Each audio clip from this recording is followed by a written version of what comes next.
Hola muchachos, ¿cómo están? Espero que se encuentren bien, que se estén cuidando y estén recibiendo todas las actividades que le hemos dejado para que podamos adquirir las competencias que necesitamos para poder ser los profesionales del mañana que esta sociedad necesita. El día de hoy voy a hablar un poquito de cómo se formaron las moléculas. Para hablar de ese tema es importante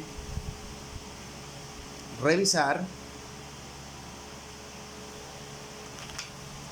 unos conceptos fundamentales. Nosotros vivimos en este universo conocido, ¿cierto? Este universo conocido, formado por millones y millones de galaxias, ¿cierto? Y cada una de esas galaxias está formada por muchos y muchos sistemas.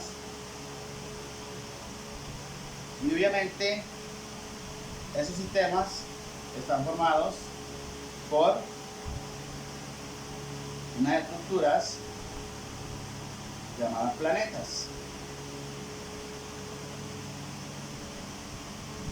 que están girando alrededor de una estructura que conocemos como el Sol.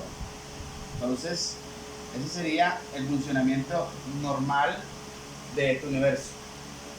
Pero podemos encontrar diferentes planetas que están dispersos como cuerpos celestes, a los que nosotros conocemos como meteoritos. Cuando ya se salen de un sistema, esos cuerpos celestes se les denomina como meteoros, porque están viajando a muy alta velocidad, ¿cierto? Entonces, si nosotros observamos ese universo que está compuesto por galaxias, esa galaxia por sistema, un sistema lo conforma un Sol y obviamente unos planetas que están girando en torno a él. Se supone, entre nuestro caso hipotético, nuestro sistema solar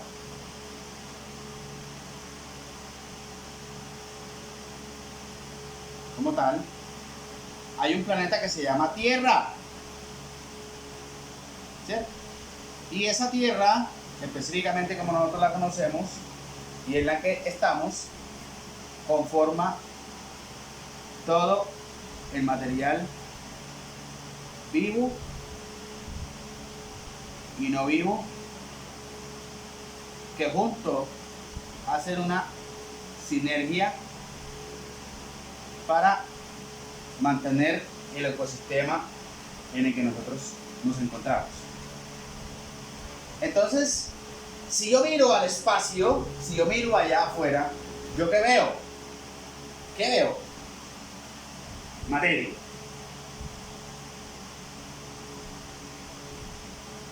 Materia. Todo lo que yo veo es materia.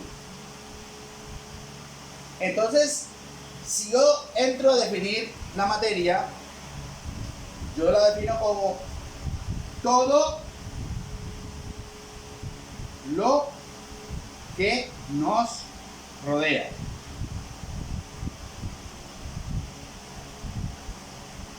A donde yo mire,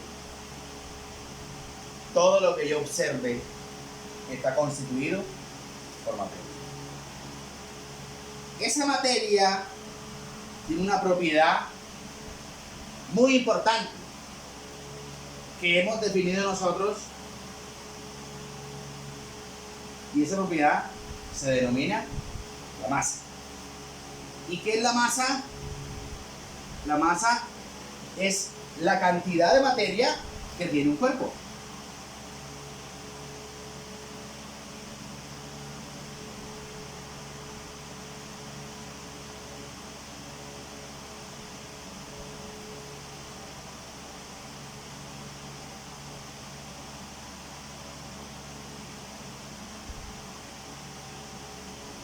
Entonces por eso vemos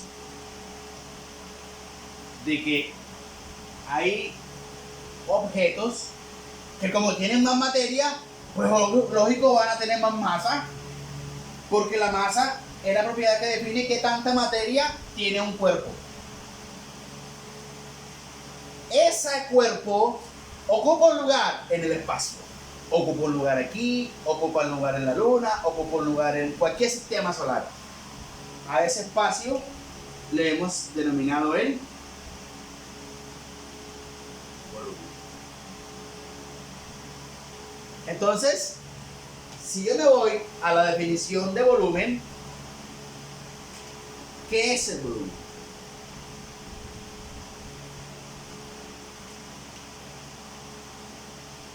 Pues entonces, el volumen es el espacio que ocupa un cuerpo.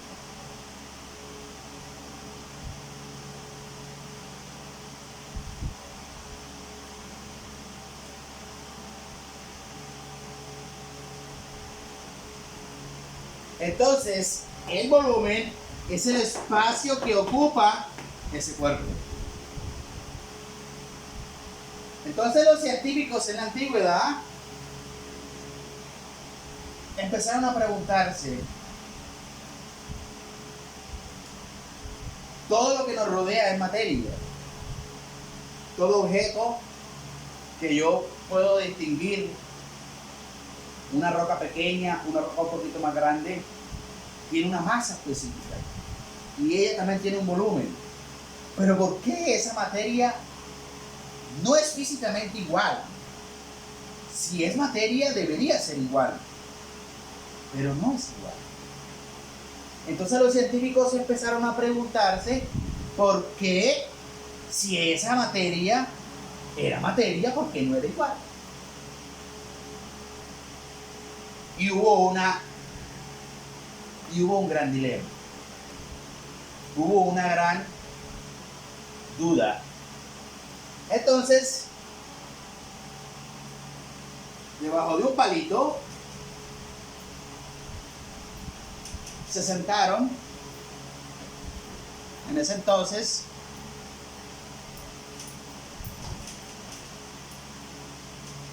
dos personas filósofas, porque en la antigüedad se hablaba mucho del pensamiento y se decía entonces que esas personas que tenían esa capacidad de pensar, esa característica de duda y esa característica de razón, se le decían que eran filósofos, pero realmente esas personas tenían la habilidad y la destreza de poderse cuestionar y sacar argumentos propositivos que han definido lo que conocemos hoy como ciencia. Estamos hablando de Demócrito y Leucipo. Entonces, Demócrito y Leucipo se hicieron una pregunta. Si yo tomo un pedazo de papel y lo empiezo a romper en 1000 pedazos, ¿qué pasará?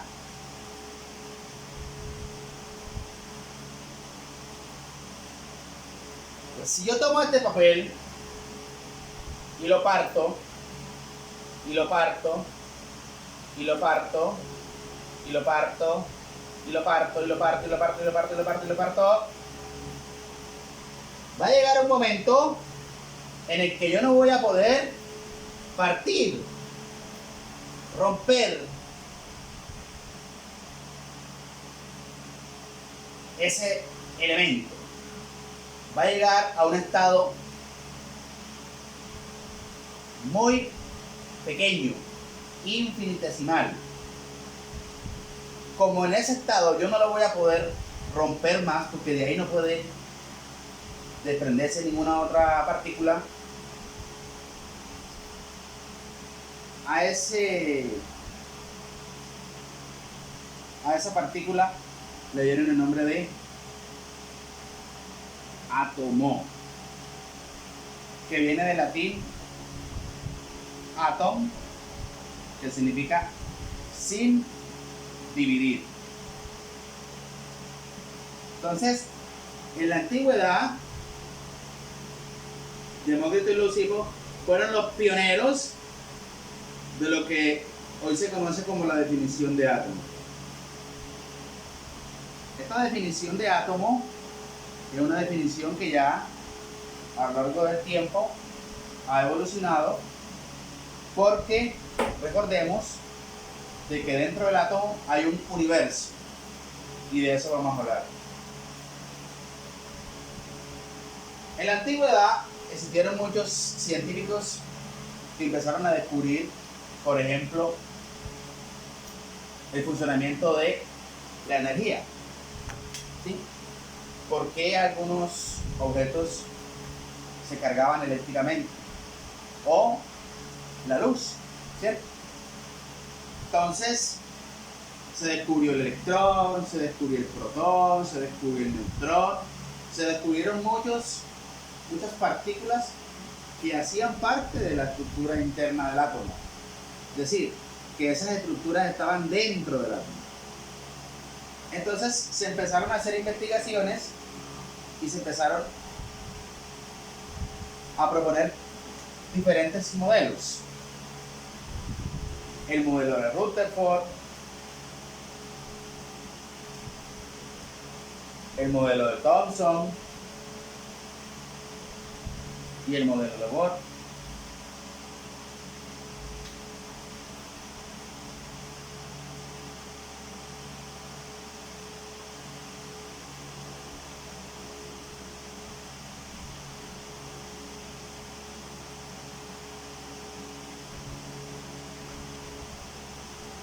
El modelo de Rutherford, él creía de que las cargas eléctricas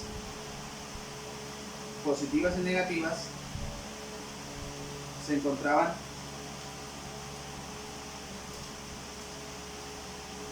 moviéndose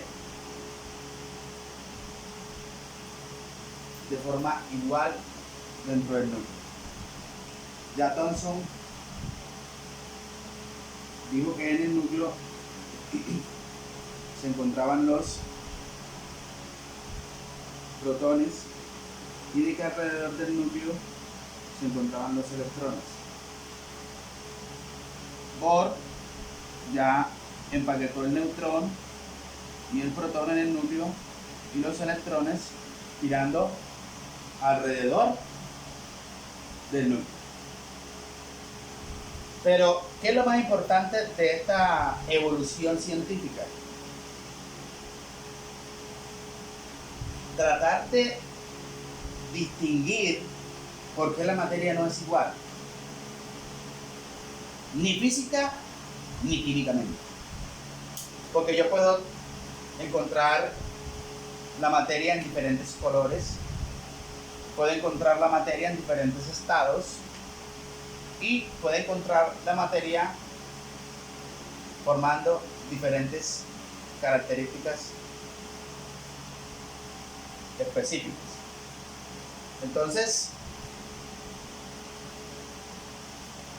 si nosotros nos vamos ya un poquito más de lo particular a lo general, nosotros vemos entonces de que el átomo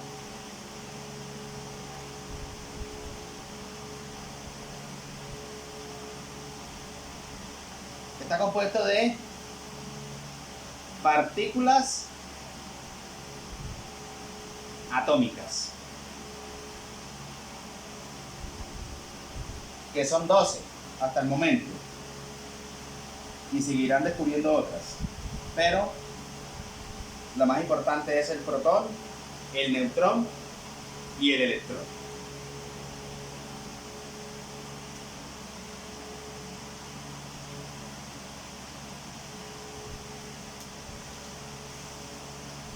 Ese átomo, la unión de muchos átomos, forma lo que conocemos como elemento. Entonces, de ahí que Dmitri Mendeleev fue el pionero en organizar los elementos de la tabla periódica. pero este no sería el caso. Esto sería otra clase. La unión de varios elementos puede formar una molécula o puede formar una sustancia.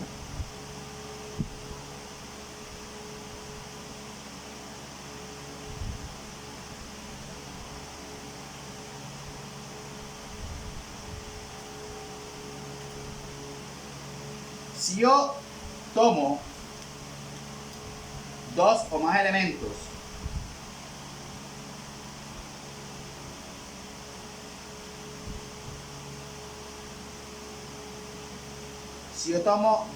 elementos y los uno,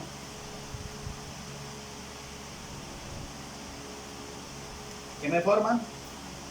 Me forman un compuesto.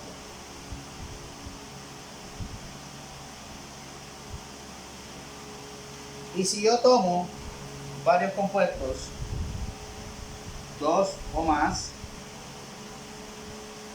¿qué forman? Forman una mezcla. Entonces, científicamente, cuando Demócrito y Leucipo empezaron a preocuparse por cómo estaba constituida la materia, ellos empezaron a ver que mezclas de sustancias. Porque en esa época quizá lo único que conocían era del hierro y del bronce, pero quizá no conocían el aluminio, porque todos esos materiales estaban formando mezclas. Entonces, ahí está la estructura de cómo se encuentra la materia en este universo. Si nos vamos específicamente a lo que nos pide el taller, es importante entender. Entonces, ¿cómo hago yo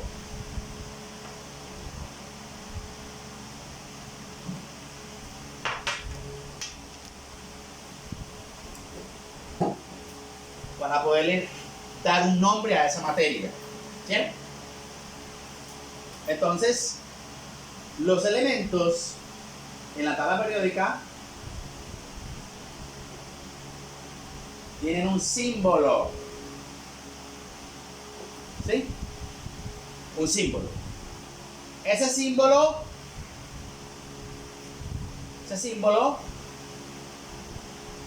se utiliza con una letra mayúscula.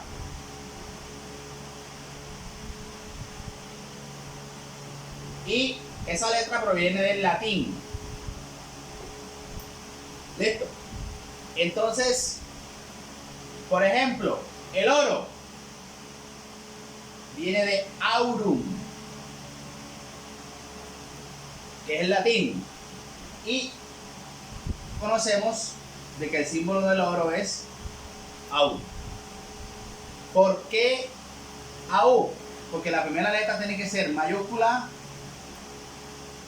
y la segunda letra tiene que estar en minúscula, para poder evitar de que un elemento se pueda confundir con otro elemento. Entonces, ahí estamos hablando de ese elemento como tal. ¿Listo? Por ejemplo, el litio.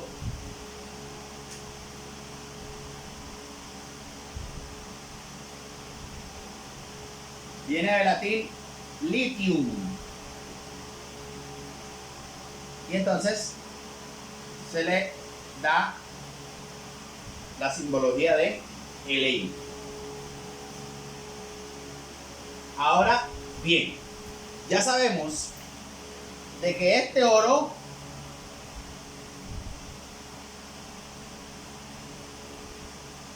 si usted tiene un anillo de oro, usted se preguntará, y entonces ese anillo está constituido por puro átomo de ¿qué? Puro átomo de oro, ¿cierto? Y esos átomos de oro conforman lo que es el elemento del oro. Y entonces tiene el anillo.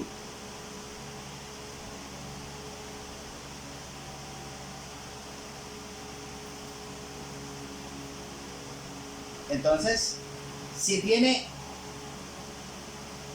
plata, entonces ese anillo tiene puro átomo de ¿qué? Puro átomo de plata. Y forman el elemento plata.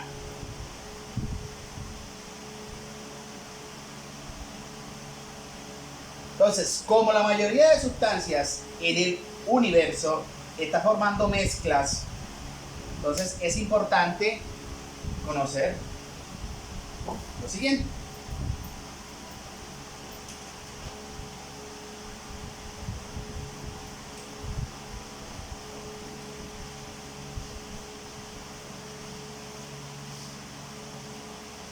Por ejemplo, NaCl. ¿Qué es el NaCl? El NaCl es el cloruro de sodio. Ese es el nombre químico.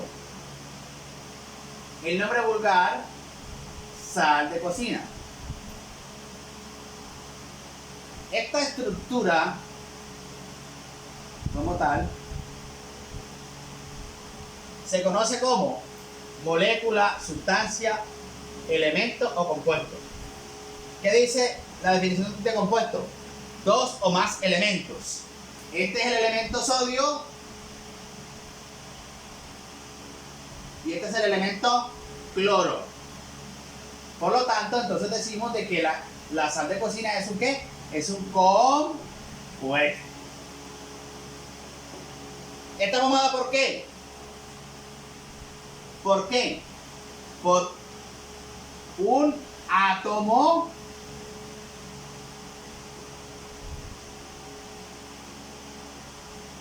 por un elemento que se llama sodio y por un elemento que se llama ¿qué? Cloro.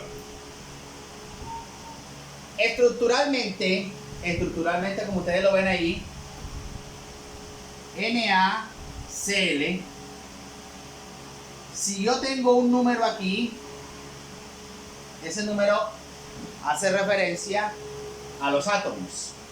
Y si yo tengo un número aquí, ese número hace referencia a la molécula. Entonces, el número aquí me indica átomo y el número acá me indica molécula. Entonces, con base en lo que acabo de decir, pregunto, ¿cuántas moléculas de sodio tengo? Ahí. Si yo aquí no tengo ningún número, suponen entonces que es 1. Entonces yo digo, hay una molécula de cloruro de sodio. Hay un átomo de sodio y hay un átomo de cloro.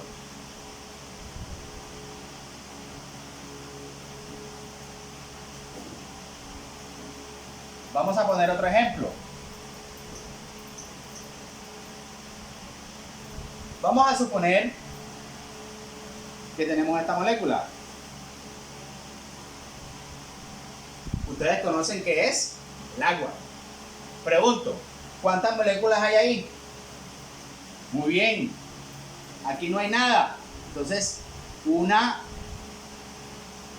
molécula de agua.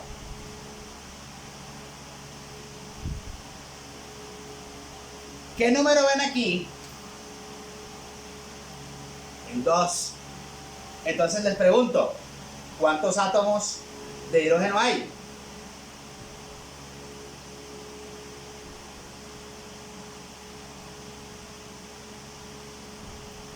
Dos átomos de hidrógeno y un átomo de oxígeno.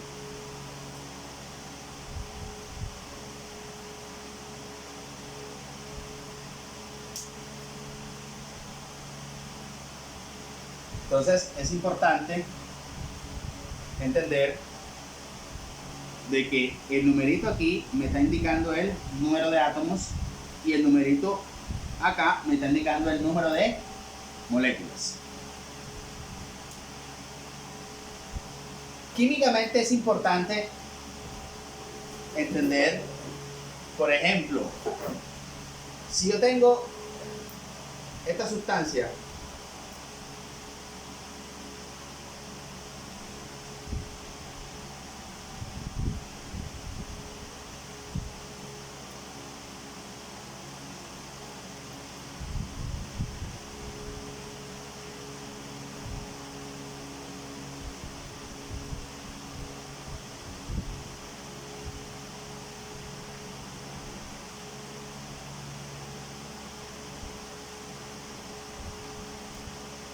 este hidrógeno que está aquí se une con este OH que está aquí y forman la molécula de agua. Este cloro que está aquí se une con este sodio que está aquí y forman la molécula de cloruro de sodio. Esto que está aquí se conoce como reactivos y esto que está acá se conoce como productos. Estos son los reactivos y estos son los productos. La primera ley de la termodinámica y la primera ley universal, y también se la debo a mi papito Albert Einstein, dice que la materia no se crea ni se destruye, sino que se transforma. Es decir, esta materia que está aquí interactuó, esta con esta, y se transformó en esto que está aquí. Es decir, no se creó de la nada. Ella interactuó y reaccionó. Entonces, yo siempre explico esto como una balanza.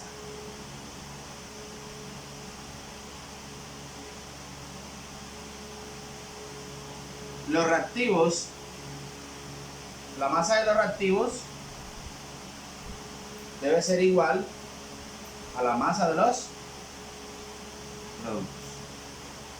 La masa de los reactivos debe ser igual a la masa de los productos. Eso se conoce como la ley de las proporciones definidas y la ley de las proporciones múltiples. Es decir, si yo tengo un átomo de hidrógeno aquí que reacciona con otro átomo de hidrógeno aquí, yo lo que espero es que al final tenga dos átomos de hidrógeno. Si yo tengo un átomo de cloro aquí, yo espero que acá tenga un átomo de hidrógeno. Balancear los átomos desde la parte de los reactivos a la parte de los productos. Ya más adelante les explicaré cómo se hace para poder balancear esas reacciones y de que existen diferentes tipos de reacciones, y esas reacciones dependen de la característica y naturaleza de la sustancia, de la polaridad de la sustancia, de la electronegatividad de la sustancia, de la energía de afinidad de la sustancia, energía de ionización de la sustancia, potencial de ionización de la sustancia, fuerzas de Van der Waals, fuentes de hidrógeno, fuerzas intermoleculares. Depende todo eso para que una sustancia reaccione y forme otra sustancia o compuesto. Muchas gracias, muchachos, espero que haya sido de su agrado este video. Vamos entonces a revisar las preguntas que nos hacen en el taller.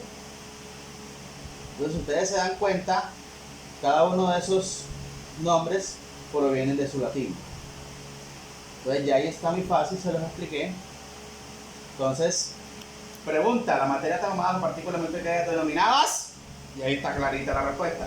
Los elementos están formados por átomos ¿de qué? Bueno, ahí está la aplicación.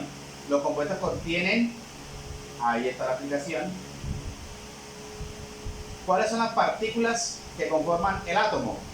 Ya yo se las mencioné en el video. ¿Cuáles de ellas son las que forman el núcleo del átomo? También se los mencioné en el video. ¿Dónde se encuentran las otras partículas? ¡Ay! Buena pregunta. ¿Qué es el número atómico?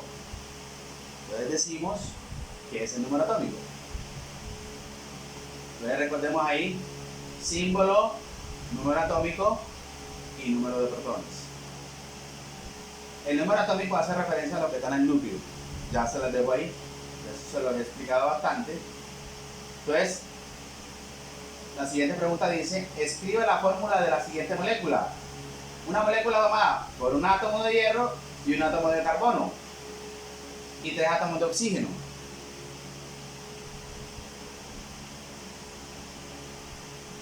Fácil, ¿cierto? 2 átomos de hidrógeno, fácil. Un átomo de silicio y 2 átomos de oxígeno, fácil. ¿Cierto? Entonces, con lo que expliqué, ustedes van a llenar esta tablita.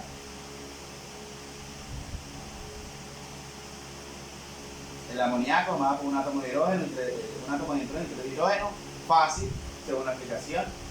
Entonces, responden las preguntas esas. ¿Listo? Bueno, muchachos, pues ha sido todo por hoy. Muchas gracias por su atención. Nos vemos en una próxima sesión.